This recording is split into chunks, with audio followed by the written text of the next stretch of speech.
मैं ईरार शर्मा आपका तहे दिल से स्वागत करती हूँ RR11 डिवाइस में। तो आज मैं जो टॉपिक लेके आई हूँ वो जो टॉपिक है वो ये है कि क्या ट्विन फ्लेम्स कपल मिलते ही जुदा होने के लिए हैं, या सिर्फ उनकी जो जर्नी है वो सिर्फ रिचुअल जर्नी है, या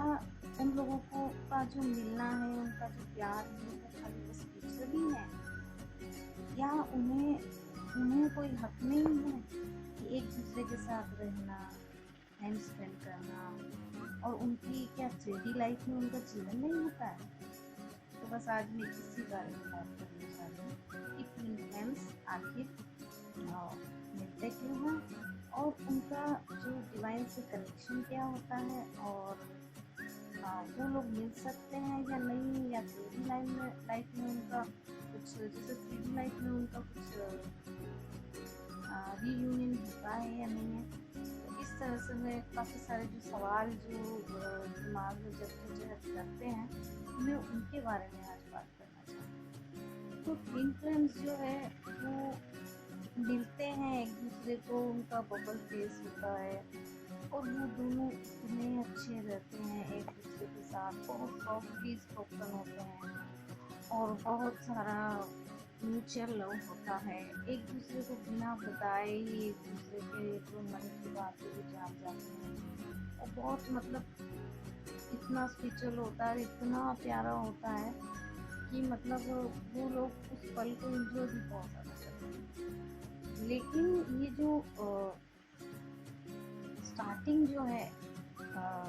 जो बबल फेस के बाद जो एक जो एंगर वाली इशू और ये सब, तो ये एंगर वाले जो इशू है, एंगर दिखाना, गुस्सा करना,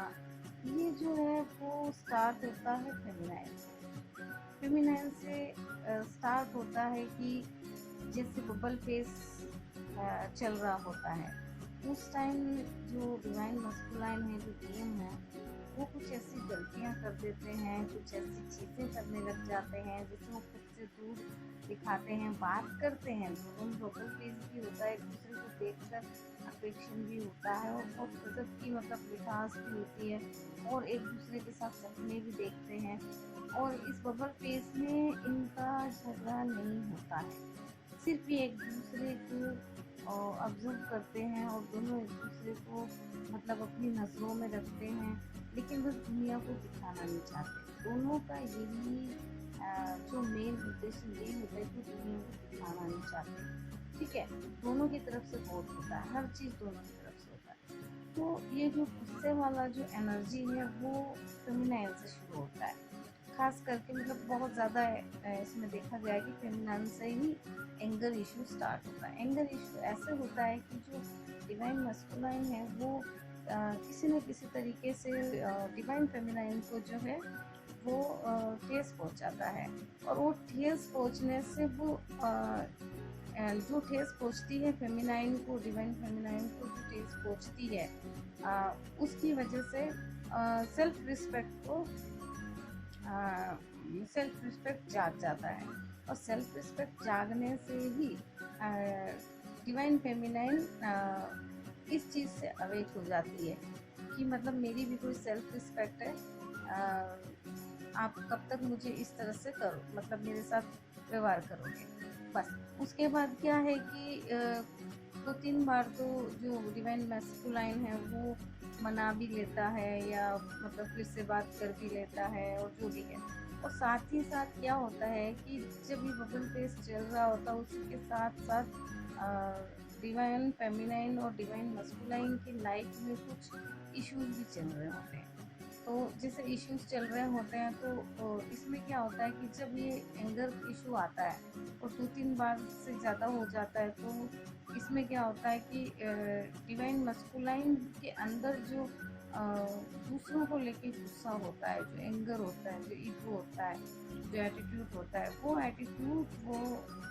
डिवाइन फेमिनाइन को दिखा देता है। और जब वो डिवाइन फेमिनाइन को ये एटीट्यूड दिखा देता है तो फिर डिवाइन फेमिनाइन भी सेम मिरर करती है। जैसे वो एंगर इश्यूज दिखाता है तो वो भी एंगर इश्यूज दिखाती है,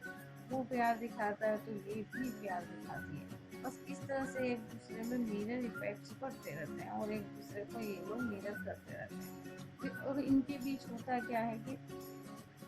3 टाइम ऐसा होने के बाद 4 टाइम में इन लोगों का ब्रेकअप हो जाता है, मीन्स कि सेपरेशन में चले जाते हैं। और सेपरेशन में जाने के बाद जैसे ही डिवाइन फेमिनाइन को पता चलता है, ठीक है, जैसे डिवाइन फेमिनाइन को पता चलता है कि मेरे साथ क्या हो रहा है और मेरा मस्कुलाइन मुझे छोड़ के जा रहा है, तो फेमिनाइन को इस बात का दर्द नहीं होता है कि वो उसे छोड़ के जा रहा है, ठीक है, लेकिन उसे इस बात का दर्द होता है कि वो इस तरीके से क्यों जा रहा है। उसे अगर जाना है तो वो डायरेक्ट बोल के चला जाए। जो तरीका है वो सही नहीं है, कहीं ना कहीं मतलब सामने वाला अगर जा रहा है तो जाए, लेकिन इस तरीके से ना जाए, किसी को नीचा दिखा के ना जाए, वो अपनी मर्दानगी से जाए, ठीक है। तो इस तरह से जो है फेमिनाइन की सोच हो जाती है, और सोच की वजह से वो फेमिनाइन भी रिएक्शन देती है और वो सच्चे रिएक्शन देती है। तो इसी चक्कर में वो कुछ ऐसी बातें बोल जाती है या फिर ऐसी बातें लिख देती है मैसेज में, या ऐसी बातें को रिकॉर्डिंग में भेज देती है, जिसकी वजह से डिवाइन फेमिनाइन को डिवाइन मैस्कुलाइन को एंगर कर जाती है। और जो एंगर की वजह से ईगो हर्ट हो जाता है, और ईगो हर्ट की वजह से वो अब्यूज स्टार्ट कर देता है और मैनिपुलेटिंग स्टार्ट कर देता है। अगर फेमिनाइन फोन भी करती है, कॉल भी करती है, बात भी करती है, तो उसे मैनिपुलेट करने लगता है या अब्यूज करने लगता है, ठीक है। चलो ये तो हो गया। अब मेरे जो सवाल थे वो क्या थे कि क्या इन लोगों का रियूनियन नहीं होता है, या क्या इनका उद्देश्य सिर्फ स्पिरिचुअल है। नहीं, ऐसा नहीं है। अगर जैसे सपोज ये लोग यहाँ से जुदा हो जाते हैं, ठीक है, तो इनके ऊपर ही डिपेंड करता है। ईश्वर जो है, डिवाइन जो है, यूनिवर्स जो है, वो ये नहीं कहता कि हमने आपको भेज दिया तो जरूरी है आपको बिछड़ना। ऐसा नहीं है, ऐसा बिल्कुल नहीं है, क्योंकि ईश्वर ने हमें 4 रास्ते दिए हैं। हमेशा ये 4 दिशाएं होती है, जिनकी वजह से हम 4 दिशाओं में अपने 4 रास्तों पे निकल सकते हैं। अब 4 रास्तों में से कोई हमारे लिए बुरा भी होगा, अच्छा भी होगा, और बहुत अच्छा होगा, मतलब तो हमें पता नहीं होता। हम जिस रास्ते पे निकल जाते हैं वही हमारा रास्ता हो जाता है, उसी